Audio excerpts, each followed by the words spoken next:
অহংকার।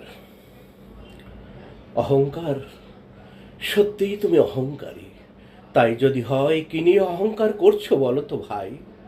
জন্ম দিল পিতা মাতা, বাকি দিল জগৎ মাতা।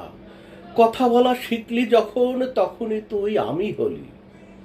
তার আগে তুই তাই ছিলিস। মায়ের কাছে শিখে বলি, বিধাতাকেই ভুলে গেলি। এটা আমার, ওটা আমার, আমি বড় তুই ছোট, আমি ভালো তুই মন্দ, এটাই কি তোর মনুষ্যত্ব? ধীরে ধীরে মনের মাঝে আমিত্ব বেড়ে ওঠে। অবশেষে মনুষ্যত্ব চাপা পড়ে অহংকারী ডাস্টবিনের নোংরা স্তূপে। অহংকারী মনটা যেন ভরে ওঠে অহংকারে। পাশের বাড়ির ছেলেগুলো সস্তা জামা, সস্তা খাবার, চলন বলন সাদাসিধে, পড়াশুনো সেই বাংলা মিডিয়াম। এসব দেখে অহংকারে মনের মাঝে শচীন সৌরভ আনন্দে 4-6 মারে। এমনি করে ধীরে ধীরে অহংকারী মনটা যখন 60 পার হয়, সব তেজ, সব অহংকার একটু একটু শীতল হয়ে আসে।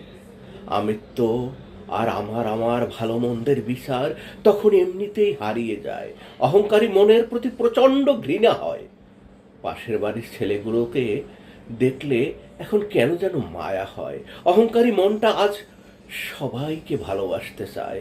ছোট বড় ভালো মন্দ সবার সাথে মিশতে চায়। অহংকারী সুখ যে শুধু নিজের মধ্যে বিরাজ করে।